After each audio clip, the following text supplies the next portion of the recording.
Well, hello everybody, and welcome to the 22nd live stream, 1 hour of Cruz Q&A, if I can get the words out. It's great to see so many people, so many regular people here in the live stream. Hetty, Lou, Paul and Carol, so many people joining, and I'll try and catch up with everybody. The JM, I've got my glasses on so I can't see. So many people, and I'll come to you, or Heather, and so on and so forth. So I'll come on to you as I get to your various questions. So welcome. It's the 22nd live stream that we've done, a beautiful sunny day here in the UK. Of course, this afternoon a little bit somber with the funeral of Prince Philip. So of course, that's happened. I think it's finished about now.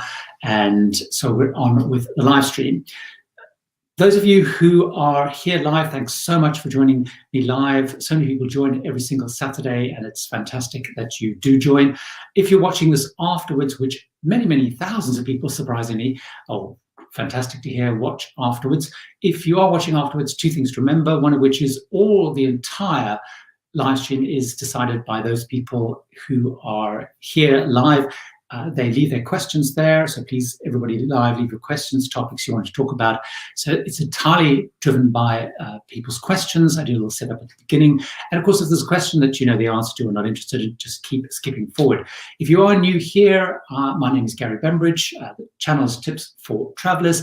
And the goal of the channel, and what I'm here to do, is try and help make it more enjoyable and easy to discover, plan, and have those dream cruise vacations that we're all looking forward to. I thought I'd start off very quickly with some really great questions coming in, but I thought I'd start just very briefly by doing a quick recap of some of the news that's going on.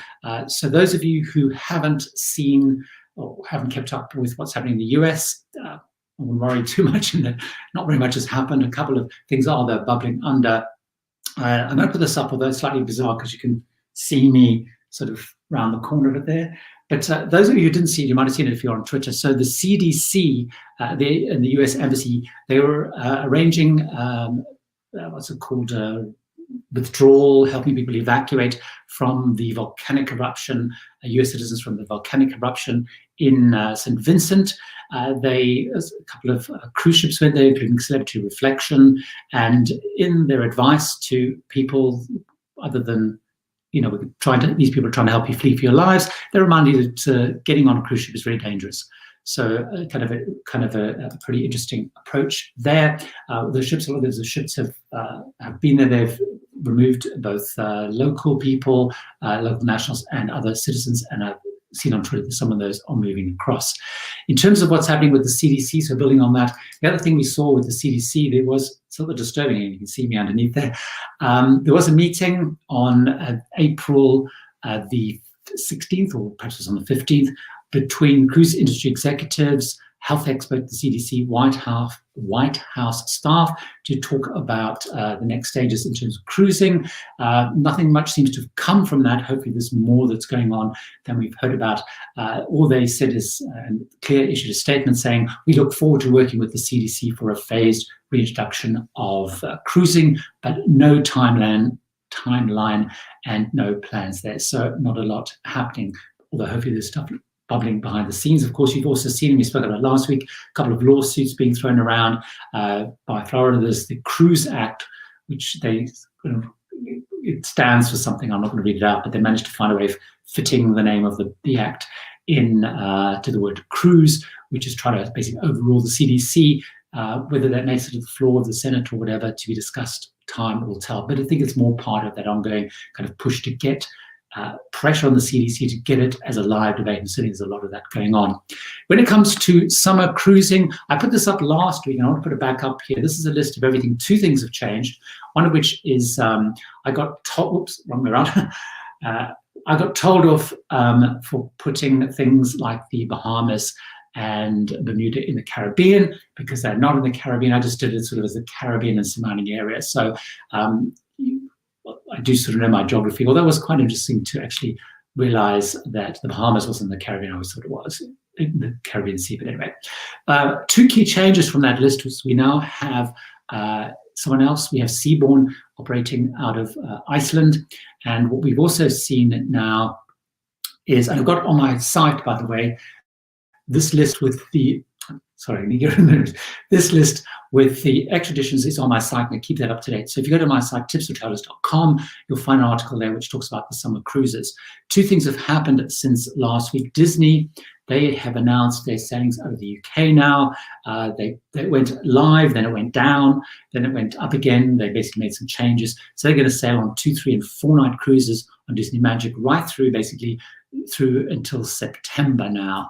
And they're going to sail out of various ports, but focusing a lot in places like Southampton, but they are going to go further north as well. Marella, which was the other one we're waiting for, so 2 cruises, they've also announced they're cruising 2 ships they're going to have out of Southampton and also eventually out of Newcastle.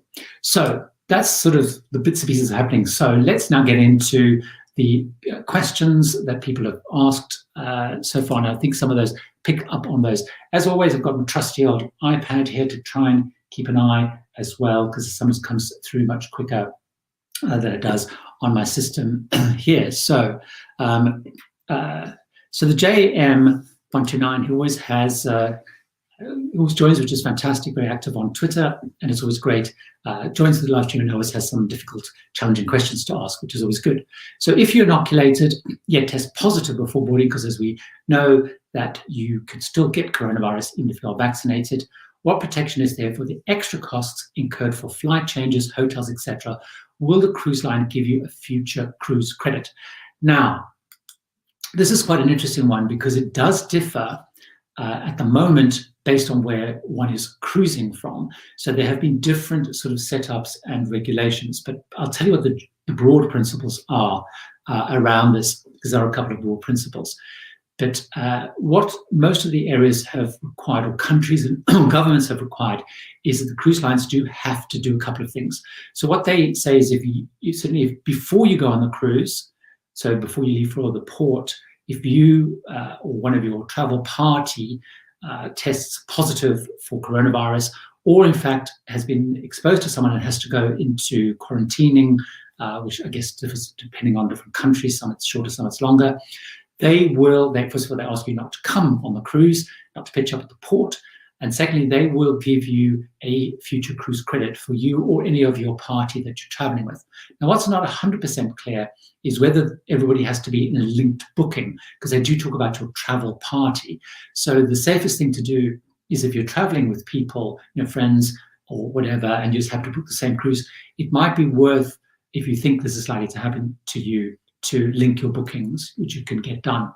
The other thing, though, is once you, and of course, then what you should have, of course, anyway, is cruise insurance, which covers you for cancellation or changes or any other expenses you might have had before you even go. That's really important. Now, once you get to the port, I think every single cruise that's happening, there will be testing at the port of some kind, mostly the fast test and the lateral flow kind of testing. Now, what they say in every single region, what they've said is if you test positive at that stage, you will get a future cruise credit, as will those people traveling with you. Now, what's not 100% clear entirely, and we have to wait as they announce some of these. So, for example, in the UK, it's not 100% clear yet because they haven't issued all the final protocols. But basically, you obviously would be refused to board. They will give you a future cruise credit for you and members of your party. Now, what's not 100% clear in every single region is what then happens, because clearly if you test positive, based on the regulations of the country, you have to go into quarantining. So what they've done in some places, so for example, in Singapore, is they have some of the health authority peoples connecting there and the decisions made on your quarantining. What they do involve, what they commit to, is getting you home individually. So I'm guessing what happens is a lot of home quarantining will happen because you're not that ill. You're presumably asymptomatic.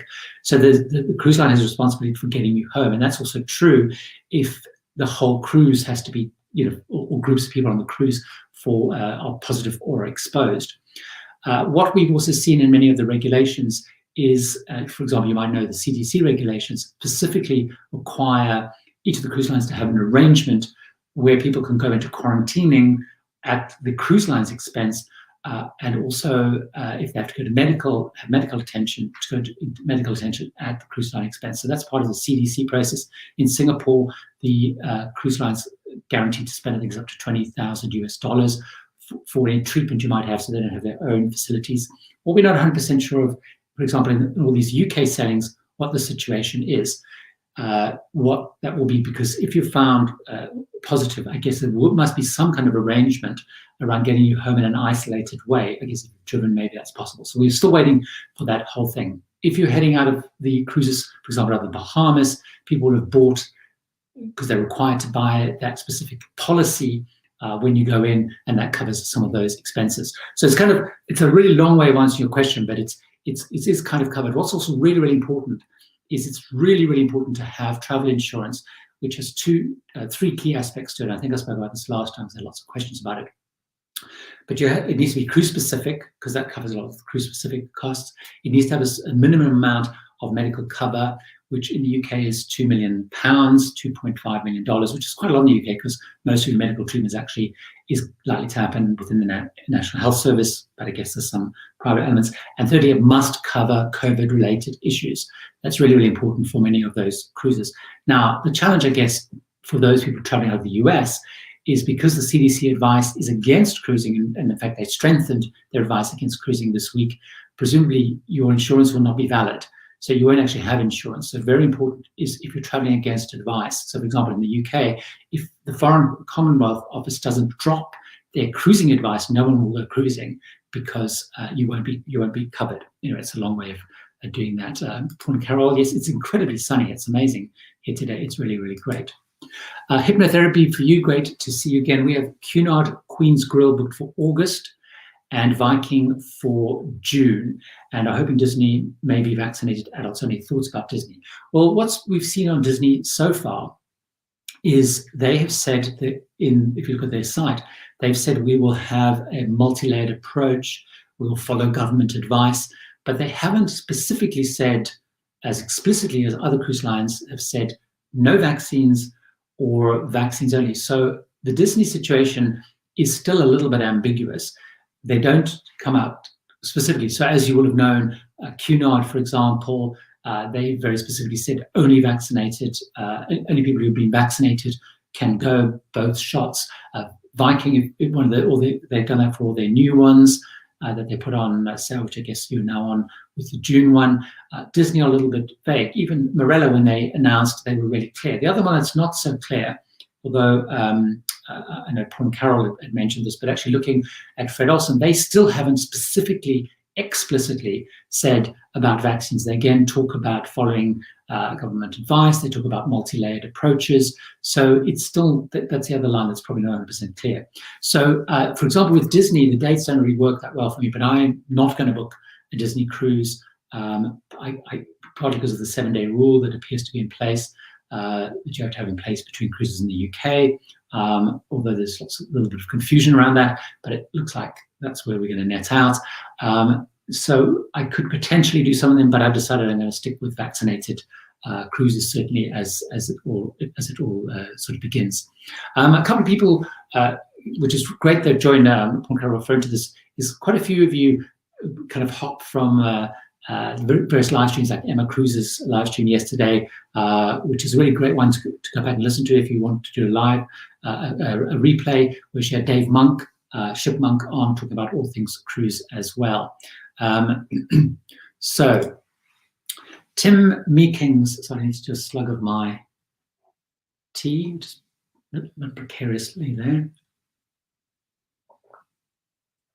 So Tim Meekings, do you think that 40-night cruises will be back by the beginning of November? We are UK residents and normally go P&O. Well, certainly, of course, no one knows the answer to that, including the cruise lines don't know the answer to that in practice. However, if we look at the situation, is what we have seen at the moment is all the cruise lines in the UK have assumed that nothing will really start with the planned itineraries, advertised itineraries, until we head sort of into September, really into October. So I, for example, have a 7-night Norwegian Fjords cruise, which was booked as one of those kind of cascading cancellations, which is an old itinerary. No, it's basically an advertised itinerary in September, which is still really uncertain. But it was what we've seen, even like Disney for Europe, they basically wiped up the whole European season as well. So it's hard to know exactly what's going to happen. I think the view is by that stage we should see things opening. Also importantly, because by November we will have been obviously through the summer, we'll have seen the whole thing with countries, what's opening, what's not opening. Are there new variants coming in that keep borders locked? So the hope is that things will be under control. Vaccination will be rolled out also across Europe, particularly if you're sailing out of P&O. I'm guessing you're probably sailing out of Southampton, so you're looking at Med or whatever, or Baltics or wherever kind of cruises. Those countries will have to be open as well. So that's a big if. So the gut feeling is, and the cruise lines are assuming that by that stage they'll be back to normal. So for example, all the vaccination rules they've put in place to at least September. The European vaccine rollout by the time we get to November should kind of have caught up and be in good speed. So I think people are certainly quite optimistic by then, but nobody really knows. I think the big watch out, which you hear the government, particularly in the UK, talking about, and I'm guessing the same will be in the US or wherever it is, the big concern that people have around everything being thrown into disarray is these variants that come up, which the vaccines are less strong against. So, for example, there's lots of concerns about the slow pace of vaccinations, particularly when you get into Asia, etc., because the concern is until everyone's vaccinated, you have the risk of these variants. So that, I think, is probably going to be the big thing. But certainly, I think you can probably feel relatively key. Now, good question, Paul. What is the deposit amount for a celebrity cruise? Now, I'm trying to remember exactly, and I know Sarah is hopefully joining the live stream, Sarah Bolton, who is my travel agent that I use to book everything through. I know Sarah was planning to join, so Sarah might be able to answer it. I seem to remember, I seem to remember it was around about 10-ish%. I seem to remember it was something like that. Princess Cruises, they're still running their promotion, which is a £50, about $75 deposit, so pretty low. But I seem to remember it's around about 10 or so percent. So, Colin Ewan, we are from Aberdeen, Scotland, very nice, and have booked a cruise with Princess from Sydney to Dover in May 2022. Fantastic. That's presumably part of the world cruise. Of course, Sydney and Australia is a really difficult one. We have really good friends in Australia. Did a call with them just the other day because we were hoping they were going to be coming over in October and the borders were opening. But as you know, Australia has this kind of zero COVID approach. Their vaccine, because they've got a bit skittish about AstraZeneca, they're not going to use the J&J one, they've got skittish about that. So their vaccine rollout is really slow.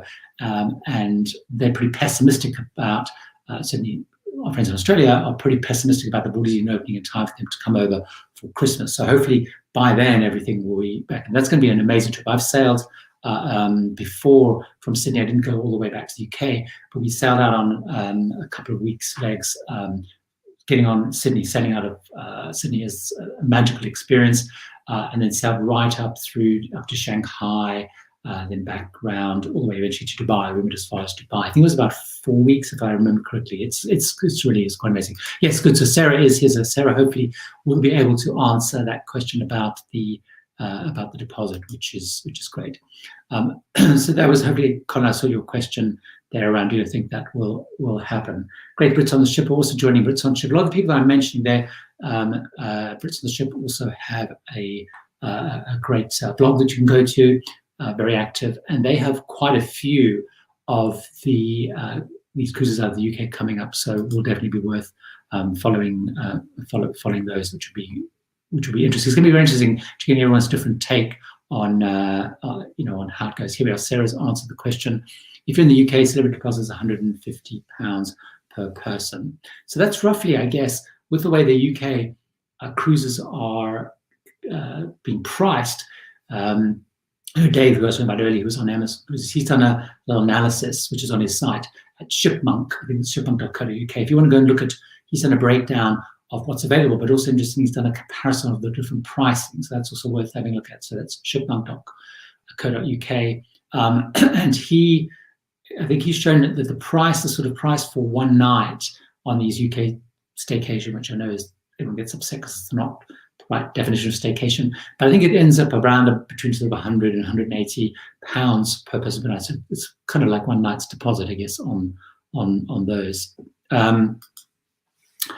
In your opinion, how does Celebrity the retreat compare with Cunard grills? It's a really good question. It's a very different experience.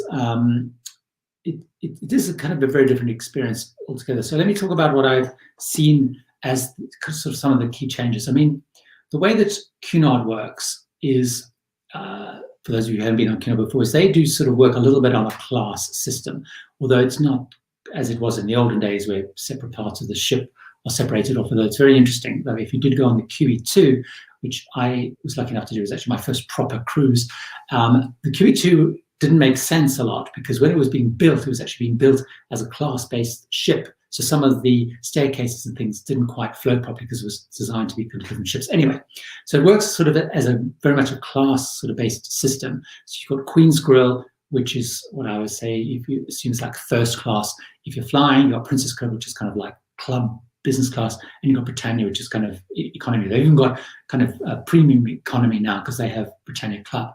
So the Queen's Grill experience is much more about the restaurant.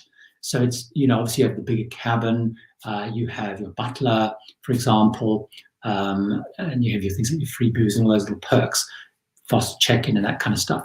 But it's very much more around the restaurant experience, the Queen's Grill restaurant experience. You know, you have your own table, you have the same waiters, but it's any time you can go eat any time. You know, very luxurious dining. You can choose pretty much anything off the menu. You could have caviar every night if you want. But it's very much more around that sort of experience. What they don't have really on any of the ships is a really good sort of Queen's Grill area that, like on the Elizabeth and the Victoria, they have quite a small, it's nice enough, but a pretty small little lounge bar area, nothing special. On Queen Mary 2, they have a sort of a specific Queen's Grill, or grills, should I say, bar, but it's pretty soulless. It's not particularly nice. So it's much more around your big cabin, you've got your butler service, but it's really much about that dining experience. But the rest of the ship is not really geared to it. There's no real perks. So even things like getting off on tenders quickly, you know, they don't give a lot of priority to Queen's Grill. So it's much more that experience. On Celebrity ships, and of course it depends a lot on ship now, but they do have a very beautiful retreat area, which is a much nicer area. You know, on Queen Mary 2, there's no kind of specific deck area. Queen Mary 2, they have a tiny little strip of deck, which is for Queen's Grill passengers only, or Grill's passengers only, but it's kind of a thoroughfare. They have a pretty nondescript deck on the other two ships. So they don't have, whereas on the Celebrity ships, they have a very beautiful retreat area. You can have the beautiful restaurant.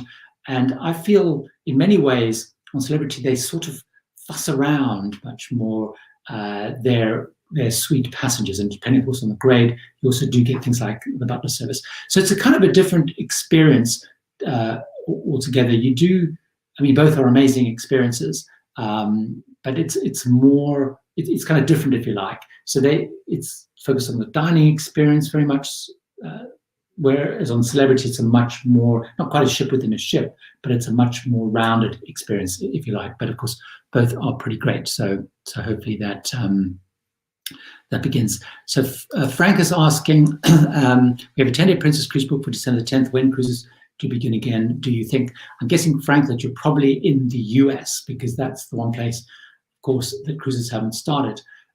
In terms of big sailing markets, of course, we have no idea when Spain is going to reopen. So that has a big impact. They have made no view on cruising. In the US, it's pretty hard to predict. There is a lot of pressure, as we've seen, for this July date, and you know, everyone's pushing because, you know, President Biden made this whole thing about from July the 4th, Independence Day, things should start to be more like normal. So I think it's really about the pressure. But at this point in time, there's no real timeline. I suspect we're going to be lucky to see even just test cruises by July. But by December, hopefully, because of course the whole vaccination process will be very well developed. Peter Jarowski, if I pronounce that correct, do you believe buffets will ever reappear on cruise ships again? Well, buffets are I'm guessing you're asking about self-service buffets. Pretty much all of the ocean cruise lines have retained kind of a buffet as such, but now it's being served, which is already happening on some cruise lines, like in Hong America and a few others, because actually it was proving to be more hygienic anyway. So you won't have lots of people touching things and putting things back. So, you know, if there was ever a norovirus outbreak on a ship, one of the first things they did is stopped people having themselves at buffets. So buffets still exist on most ships, most of the ocean cruise ships. The river cruise ships have gone a little bit more in terms of actually scrapping buffets and doing more table service. So buffets will keep going. How quickly they will move back to self-service, it's hard to tell. I guess it also depends whether actually they find it better. It's more efficient use of food, less food wastage, so it's a cost benefit versus, of course, having more staff around, I guess. So it's hard to know. I think there's a real love for self-service, but I think it's going to be a long time before they bring it back. I think it's going to be, you know, I think as cruises start, wherever they are in the world, I think things like buffets will be towards the end of the things that we're doing. So they're still around, but you just can't help yourself. So that's really, really key. Paul's asking a question. This is one thing we really, really don't know in detail. So the UK social distancing rules should be relaxed by late June. Will the protocol still be applied fully to the cruises departing the UK if they aren't needed on shore? So it's it's very interesting. For those of you who are not from the UK, let me just explain quickly the process that's happening in the UK for unlocking or end of lockdown. So we'd had one big change this week where non-essential shops opened, gyms reopened, and a few other bits and bobs got out. Kids could start playing again inside in play centres, whatever.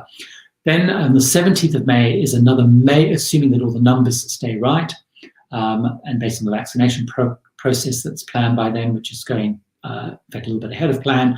So the idea on the 17th of May is things like hotels will reopen, inside dining, that was the other big change, you can eat outside.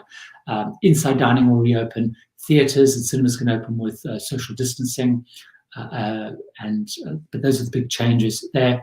Then the idea is in June, as Paul was saying, is that many of the other restrictions hopefully will be lifted, because I think by that stage everyone, pretty much most adults, certainly adults of a certain age, will have had their first vaccine jab. So that is that things like social distancing will go. Now, a lot of tests are being run on big events through April, May into June. In April, May are being run with full capacity or near to full capacity. And there's testing and all sorts of things happening to see how they can open these things more safely. That, I think, is also really, really important. Those big scale tests for cruising, as I think these UK staycation or seacation, I think they've been called now, cruises are, because that's a chance for them to test people at mass. So I think what we are seeing is what a couple of the cruise lines have said is when it comes to excursions, some of them, of course, are not doing any excursions at all. Some of them are starting with the excursion bubbles, and some of them are saying as we head a little bit further down the line,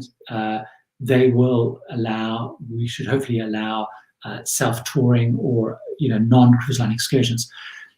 They're waiting for final guidance in practice. A lot of the stuff you see when you ask cruise lines specifics, they basically talk about government guidance or waiting for final government guidance. But to your point, Paul, it seems highly likely, particularly if the ports are comfortable with it, and bearing in mind on those cruises where everybody is vaccinated, you get a sense that they may be more forgiving. What I'm not so sure about is whether they will be as forgiving for, say, MSC cruises, where it's only testing based. So we'll need to find out. But I think we're likely to see some movement on that, and I suspect we'll see as part of the whole travel task force and discussions around that coming. But one of the things that's very interesting is Princess Cruises, for example, which originally had planned their early cruises to have no ports of call, of course, have added a port of call. So there's clearly a lot of discussions going on there. Nicholas is leaving a comment, which is something that I've seen a lot, certainly on the channel, and you might have, if you've ever looked at the comments, even just to see the slightly bizarre and nasty ones that people write sometimes, which I post elsewhere because they're quite amusing. But you'll see a lot of people talking about they're going to wait until 2022. And I think it's interesting. I was asked Sarah a question the other day, Sarah Bolton, who's my travel agent, as I mentioned, if you've just joined. But if you wonder who Sarah is. What I was asking Sarah is how you've seen lots of new to cruise people booking. So I think one thing we've seen, the real cruise diehards are kind of booking, they're being more optimistic, but a lot of people are waiting because they want to wait either just for secure, safe, feel it secure that things are flowing, but also importantly, I think a lot of people are waiting because they don't want to, as Paul was asking earlier, they want to be sure that they can go and explore as they want. They, even if they want to just go and do some shopping, they want to make sure that they perhaps could go to the buffet, as Peter was asking earlier, and serve themselves. They want to make sure they perhaps don't have to wear a mask, or they can meet new people on the ship and eat with them, because that's one of the restrictions at the moment. You can only eat with people that you're linked to. So a lot of people are waiting to 2022, because there is still, of course, the risk as these variants and things go that, itineraries may not run as planned, because in all of the cruise contracts, which they had already, cruise lines are able to change ports. But a lot of what you're seeing in the terms and conditions is cruise lines are saying, basically, if we feel for COVID reasons the port's not the right one to call on or not safe to call on, we won't call on it. So a lot of people are waiting. I've seen a lot of people. I did do a survey, because I can't remember the outcome, because it was a while ago. I did ask people when they were planning to go cruising. So I'll actually do that again, because we're interested to see how many people are. I'll run that maybe tomorrow, and to see where people are now. I did a survey this week asking how many people plan to book the summer cruises, whether in the Caribbean, the UK, Iceland, wherever. And it was 70% of people who responded. I think it was about 1,500 people responded, so quite a lot of people. And 70% of people said they were not going to, and a lot of those comments were a little bit like yours, Nicholas, saying, I just want to wait. So yeah, the Bill, the Viking cruises in Iceland are fully booked. And I think I'm right in saying, Bill, that I think even the Venus ones, the Viking ones that came on sale were pretty full. The Viking traveler is incredibly loyal, and there's a lot of them. Interestingly, I think, particularly with the Iceland one, is I've seen quite a lot of US travelers have booked the Iceland one, and I guess that's because getting into Iceland with vaccinations and testing, and they've been doing that for a while. But certainly there's a lot of US people very interested in those. But of course, like the UK ones are for UK citizens only. So I guess that was a restriction there anyway. It's a little bit more tea. EW asking, okay, good question on Alaska. I want to do Alaska in 2022. Should I book now or wait home to America? I would book if I was you, for a couple of reasons. And it helps. I've booked 2022. It's a rollover cruise. It's a rollover cruise times. I'm actually going on Princess this time in Holland, America. Previously, I'm going to go on Princess. I'm going to try Princess in Alaska. Those are the two sort of behemoths, is that the right word, in Alaska. Holland, America have been there something crazy like 75 years, and Princess have been doing it for 50 years or something like that. Don't quote me on the numbers. Holland, America is a great company to do Alaska with. One of the things that's really important, because they've been around for so long, you'll find in most of the ports, because there's not many ports, is the Princess and Holland America ships always have the really nice berths, really close to where everything is, because they've been there so long and have the relationships. Anyway, I would certainly book 2022 for a couple of reasons. It's looking extremely unlikely that there's going to be an Alaska season this year. First of all, we have to get the CDC to agree that cruising can resume out of the US, so they can even be able to go to Alaska. And secondly, as you probably know, Canada has banned all cruise ships until 2022. Anyway, and because of the Passenger Vessel Services Act, the right way around, always get the vessels and services wrong around, you have to call on the foreign port. At the moment, there's been no shift from Canada on that. People are trying to get stuff through the US Senate or wherever it needs to go through to get an exemption, so they can not have to call on. That again is looking a bit iffy. Anyway, so there's extremely likely there's going to be 2 full seasons without an Alaska season. So 2022, there's going to be a lot of people who would have booked, like me, for example, and loads of people that had bookings carried over, which will have started to lock in 2022 already. So you'll probably find a lot of it's locked in. And I think also the fact that there won't have been ships, because even if they do start sailing, they're not going to be sailing until towards more late in the season. I think there's going to be a huge emphasis and excitement and real focus in Alaska. The people in Alaska, I think, and the whole service in Alaska is going to be just amazingly excited to have people back. And also, Alaska is a phenomenal cruise. That's my third point. It's a beautiful place to visit. It's, you know, there's magnificent scenery, there's some great things to do. So actually, I wouldn't wait. I would go, because I think 2022 is looking pretty good. One of the things I would say with Alaska is think about a pre or a post, you know, seeing other parts of Alaska as well, whether it's a Rocky Mountaineer, which is actually Canada, not part of Alaska, but even if it's just on the Rocky Mountain. But look, Cunard America has its own lodges and things. Of course, you could go to one of the lodges this year. They're running it anyway. But I'll try and do one of those combo things. Definitely good. This is a really interesting question that Brit Summer Shipper asking. Would you consider a cruise out of Greece this summer, given the relatively high COVID infections and low vaccine levels locally? I have specifically decided, I ruled out going to Greece.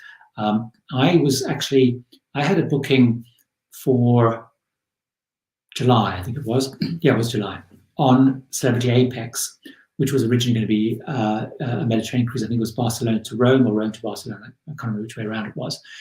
And early on, I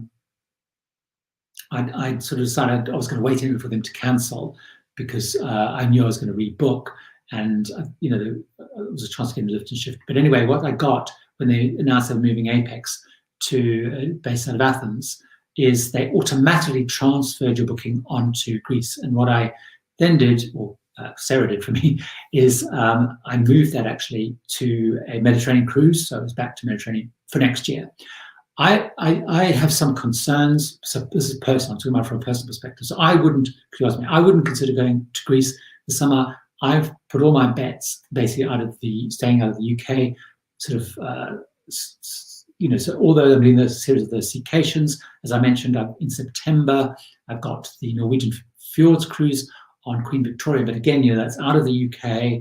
So the ship's leaving the UK. It's heading up to Norway, where I'll be able to go to Norway and not go to Norway. If you can't go to Norway, it'll be cancelled.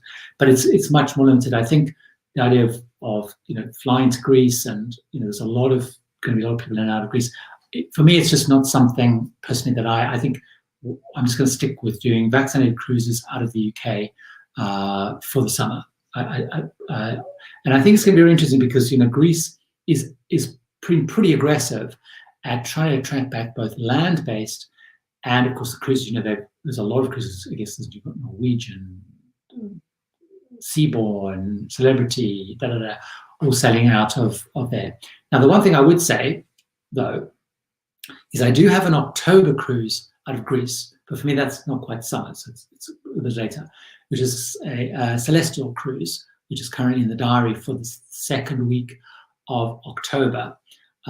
So I'm still not sure if I will do that, but I have plenty of time to wait to make up my mind. But certainly I'm not doing those. The same as I'm not. I know some other people out of the UK are looking at doing, you know, going to the Bahamas, or was it Bermuda? I'm trying to remember the adventure the sea's going out of. Is it Bahamas?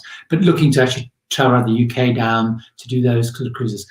I've decided just not to do that because I'm concerned about that, and it seems not necessary to do. So I think I'm right in saying the ones you've booked that you're also focusing very much on the UK ones from what I've seen and Twitter stuff. So B. Marty, what in your opinion is the best off-season month to cruise in the Caribbean? Okay, so I love the Caribbean and I love going sort of in these sort of off-season months. So this is really a great question for me, because it's when I like to go. So I love going to the Caribbean because I love the beaches and all that kind of stuff. So, but I try to avoid the busy time, try to avoid school holiday times, I try to avoid Christmas times. So the times that I really, really like to go is November and sort of February time. January is quite good as well. I tend to avoid the summertime, partly because it's busy, but also it's hurricane season. So I found both in terms of availability, that's not too crazy busy, and also prices are pretty good. I've done some amazing cruises in November. I've done some amazing cruises of late January into February.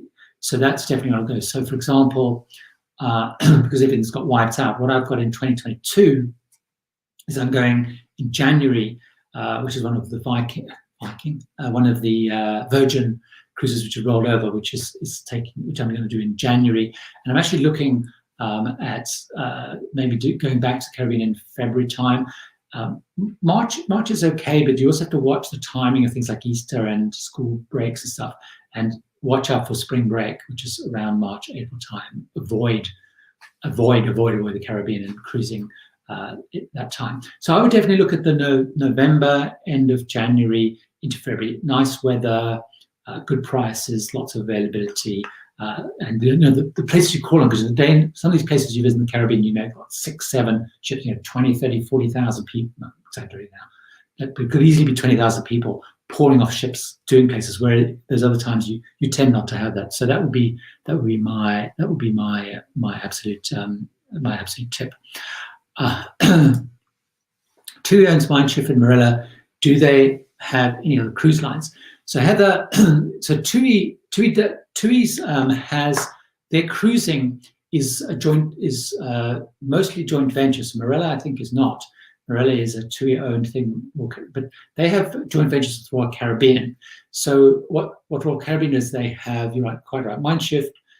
They have Marilla in the UK, which is spun off from TUI. They actually have TUI cruises as well. So actually branded. So there's branded TUI cruises, which is kind of their more sort of value proposition. And then they also have the joint venture for Hapag-Lloyd. So Hapag-Lloyd is the sort of ultra premium, mostly focused on the German market, but they are trying to go more international. It's their ships are always rated in where's it going now? It's here somewhere. The cruise guide. Here we are. The Billets guide, the cruise, can you see the Billets guide that Douglas Ward writes. They're always the most highly rated. It's very nice. So those are the ones that they own. Just trying to think if there was anything else, but those are the ones that they really own. I don't know the answer to this question, Stephen, but I will double check on this. But do you know if the US considers tourists entering the US fully vaccinated that had both AstraZeneca shots, which have not yet been approved in the US? Now, we don't know, and obviously, I guess, because the borders are closed at the moment, so you can't really go in, but and they don't actually have a vaccine rule at the moment for people going in, so there's no vaccine rule. So even if you're traveling there on business, for example, like Joan Collins, which is a bizarre thing, she posted some stuff the other day. She's actually in the US at the moment, and I know pretty sure she had AstraZeneca, but the point is, if you're going on business, there's not a vaccine requirement. What I have seen, though, which is interesting, is when we look at some of these cruises that are starting, I know they're not starting in the US, but when the cruises start, they have specifically said that you have to have either a vaccine approved in the US, which I guess is by the FDA, or you have to have one of the vaccines approved by the WHO, the World Health Organization. And so that I suspect that that's a pretty good indicator of where they're likely to net out. Of course, what's really important with that, it means that if you're from Russia and have had Sputnik 5, or I think even places like Brazil, or you've had the the Chinese vaccination is called, the Indian vaccination, those currently are not on the sort of the radar. So I don't know the answer specifically, but certainly a lot of countries seem to be talking about using what the World Health Organization has approved as a good vaccine and their own. Of course, a lot of it hinges around what the US do from vaccine. We've heard Biden administration saying they're not specifically looking at having a specific kind of COVID passport, as it's been called, COVID certificate as such. We haven't seen any rules for where the borders open, because the borders are closed. But as the borders open, that's going to be a really interesting one to see. Nicholas coming on. The cities is making me wish I lived in the UK. I've seen a lot of that recently, so I could cruise. And I guess it's really important because I guess people in the US, I've seen lots of people talking about these cruises out of St. Martin, the Bahamas, Bermuda. A lot of people have commented that these can be pretty expensive because the cost of travel, and I guess is pretty high. So it's making those cruises pretty expensive. You're traveling into those places. But anyway, Do you think the CDC is going to kill the cruise lines in the US? I think it's going to be quite hard to kill the cruise lines, simply because I guess people run a patience, but the cruise lines have shown that investors and the money believes that cruising has a huge future. They've been able to constantly raise money. So I'm not sure they will kill it. So I think they will eventually ride it out. Okay, do you think our American airline, Cunard Corporation, will ever change their strange stance about vaccines and relying on the various countries' ports? So this is an interesting one, Bill, because it would appear that Carnival has been able to stay on the fence and stay silent on the topic. And the reason they've been able to do that, generally speaking, is because they haven't set up ships, I'm talking from the US perspective, they haven't set up any home ports anywhere else. However, what you could argue, and I think what we've seen is the CEO of the Carnival Carnival Cruise Line specifically has sort of said, well, we'll see on vaccines, I think, which you're referring to, Bill. Whereas we've seen, and Arnold Donald, who runs the overall corporation, has basically spoken about, I think the last quote was talking about, the role of vaccinations playing rather than committing. However, it's very important to note that we actually have Carnival Corporation lines that have introduced a vaccine requirement, and a pretty robust vaccine requirement in the UK. So there's actually 3 Carnival Corporation lines that have a very strict vaccine rule, which is P&O Cruises, Princess Cruises, and Cunard, all 3 of which are going to be sailing in the UK, all 3 of which are only having vaccinated passengers. So it pretty much means in the UK that anyone under 18, unless they've received a vaccine for some other medical reason, cannot sail. So they have taken a stance in the UK, but they seem to be kind of hedging their bets. And I don't know whether that's because vaccines seem much more, as an outsider, seem much more controversial in the US than they perhaps do in the UK or in Europe as such. So, Paul and Carol, in the UK, it seems demand is more than supply. So do you think the companies that have already announced cruises will add in any extra ships? Paul and Carol, there's one thing I've been wondering is that actually true or not? It's very interesting. And the reason I asked that is we obviously saw very clearly that Saga sold out their cruises. And so I'm glad I actually booked mine early. And they do, again, they're a bit like Viking. They have this massively loyal audience who also, cruising is very convenient thing because it's a slightly older audience. So cruising is the way that a lot of people like to travel, and they're real diehards, a bit like Viking. So they sold out. We saw P&O, they put some more capacity on sale. Now, that was slightly troubling for me, partly because I don't know what capacity they're sailing at, but it sounded like they were just basically increasing the capacity on the ship, or they'd held some back to be able to use as sort of a PR thing. But Princess, at the same time, announced they were nudging down some of their fares. So it's going to be interesting to see just how full they are. So I'm not convinced yet that more will bring in extra ships. And we've seen, for example, I guess Norwegian decided not to do the UK. We've got, I guess, Royal Caribbean just saying 1 ship. But I would guess, if things do ramp up and they can get the crew, because of course there's a very long lead time for the crew, they would do it. But they're going to have to make those decisions soon, because they've all said it takes up to 12 weeks to bring ships back into service.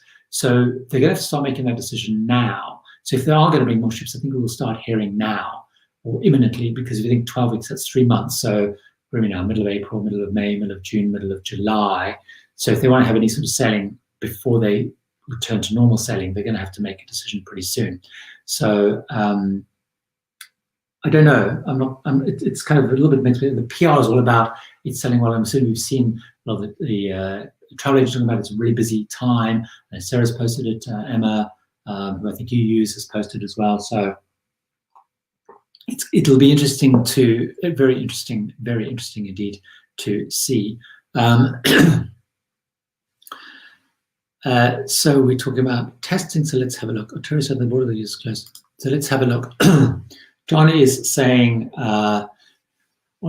Ontario, Canada is shut down. The border with the US is closed. Not sure if you've been watching what's going on with Canada, but if you can't fly to Florida, you can't board a cruise. Yes, John, I've certainly been looking at Canada. Seems to be going through a pretty kind of tight time, and I guess vaccine rollout is slower. Availability of vaccines into Canada, I was reading about today, seems tighter than Canada would like.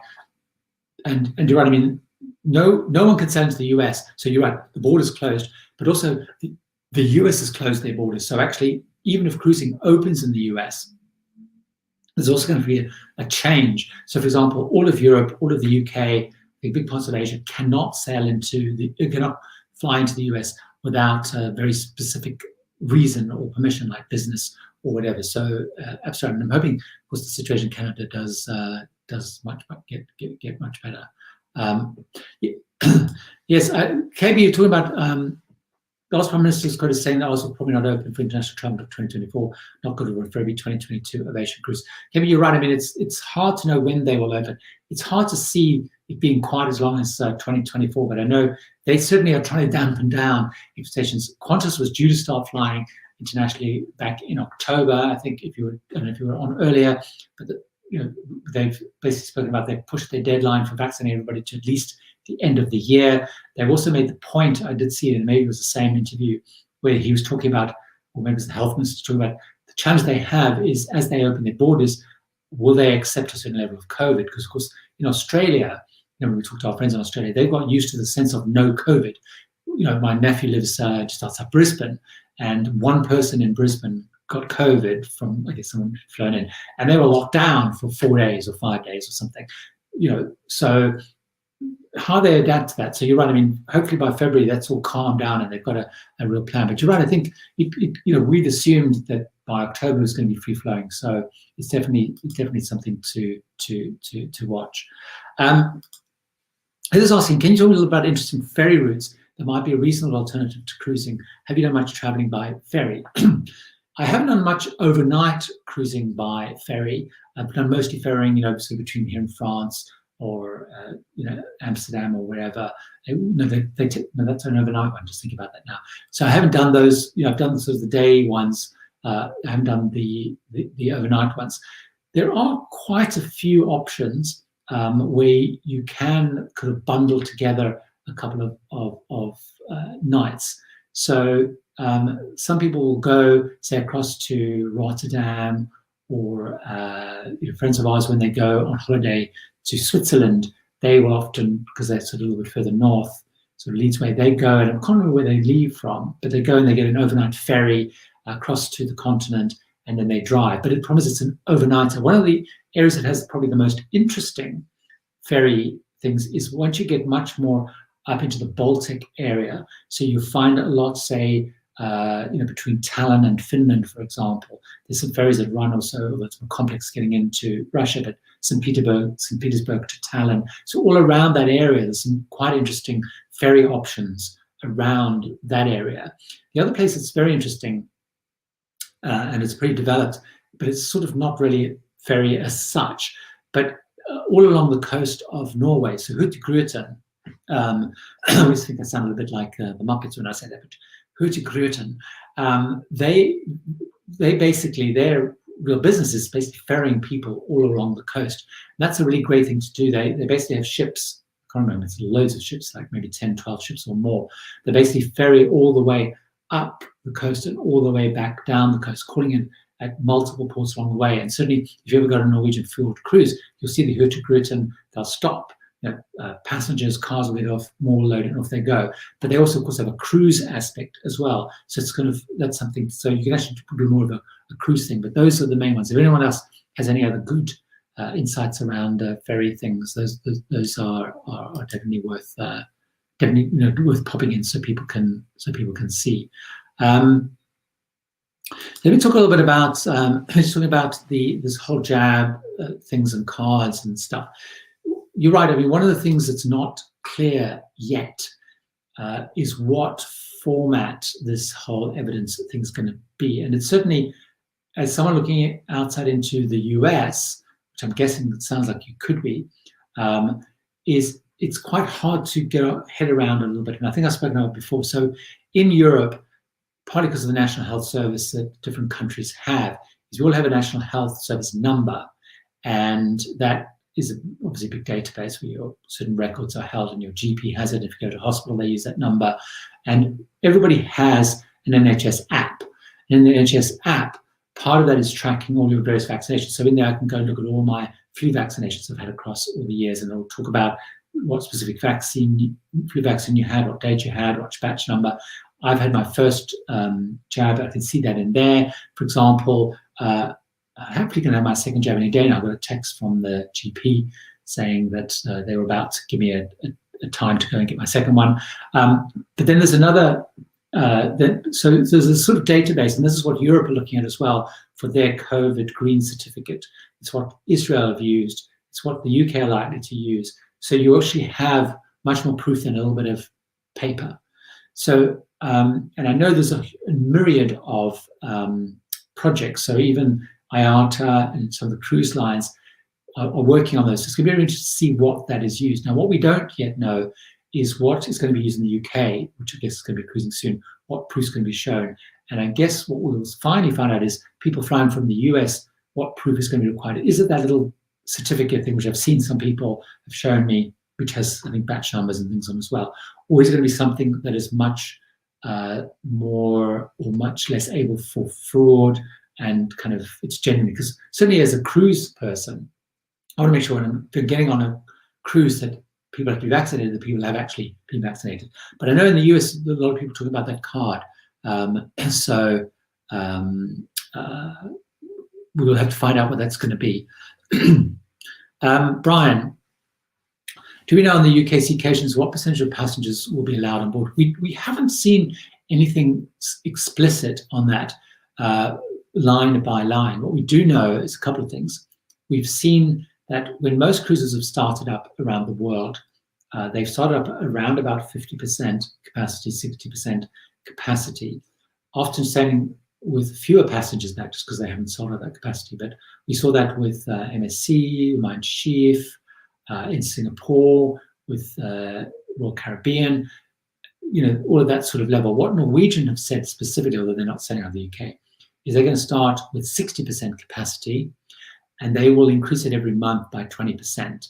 So, you know, I'm not 100% sure because no one's clarified that. Is it 20% of 60%, or is it they're going to add 20% on? But they're going to build up.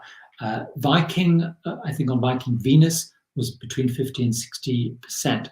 So I think we can probably safely assume that certainly when they start, they're going to be 50%. Now, what we don't know, it's not 100% clear, is whether the government guidelines have set anything. So, for example, the government guidelines, sorry, I'm banging my table there.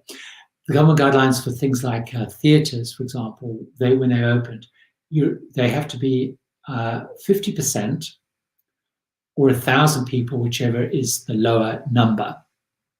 So I'm not sure whether they've done that, but certainly I think we could safely assume it's going to be around about 50 to 60%. What MSC are doing is on their first cruise, they're starting capping it at 1,000 people, but they're again moving that into a percentage. I think, and if I remember correctly, the MD said it was around 50, 60%. So I think that's the sort of level that that we can sort of assume. So on Princess, it's absolutely mandatory in the UK. So as we look further afield, and as we look past these UK cruises, we don't know what they will do, because what all of them have said is this vaccine rule is going to apply until a certain point. So theoretically, my Cunard cruise in September, which is post one of these Ccation cruises, that at the moment doesn't have any specific vaccine requirement or no vaccine requirement. They haven't even specified what those are going to be. But certainly Princess 100% have it up until the end of September, I think, for them, because they're going to September. So we just don't know. How likely do you think it will be for MSC to allow US passengers this summer, specifically late August? So Stephen, I guess you're asking, MSC announced this week that they're bringing 10 or hoping to bring back 10 ships across Europe. So I think, I'm assuming you're talking about the cruises outside of the US. I think it's mixed, and all 100% hinges around not what MSC want to do, but what the EU allows and the Italian government allows. So originally when they were allowed, or the different countries that they're setting out of allows. So they did originally start up with only EU passengers. They then eventually had to be Italian for a period of time. So the ruling was you had to be an EU citizen only. When when Hurtigruten started last summer, originally had to be Norwegian, and then you could be Scandinavian, and then they broadened it out. So it all hinges around what the EU decides in terms of allowing US citizens into the EU. At the moment, EU citizens are restricted coming in. The EU are moving by June to their green certificate. I think it's called COVID Green Certificate, which is going to be used to allow people EU citizens to travel within the EU, and it will include either or all of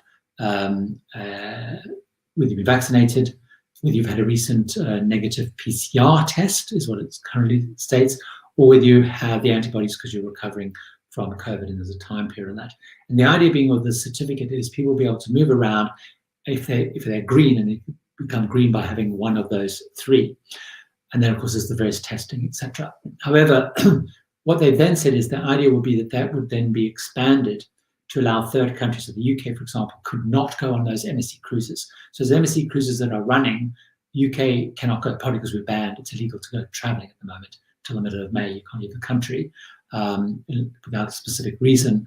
But we couldn't go anyway when we could go, if you like, so last summer. So a lot of it's going to hinge on what the EU do and when they open up to US citizens. One of the things that's interesting is taking a look at river cruising. The river cruising companies are pushing further and further back because they are extremely reliant on US citizens. First of all, they are pushing back because there's a big third wave, fourth wave happening in Europe, particularly in France, Germany, or Spain, etc. Portugal's less so. So there's a lot of cases. Vaccination is slow, so it's hard to know whether they will open.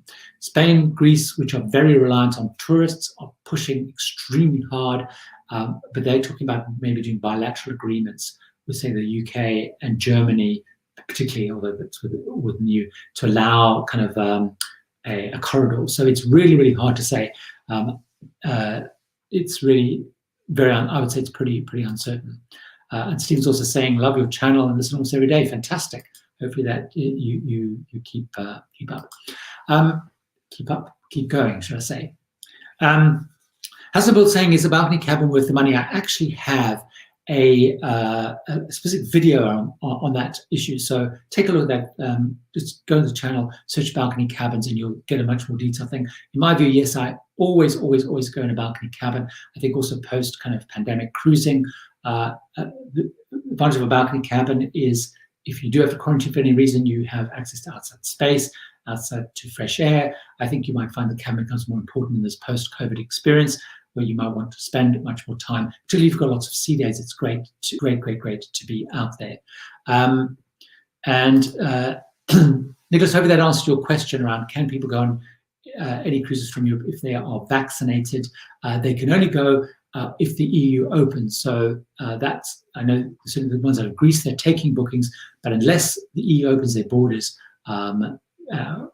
you won't be able to go.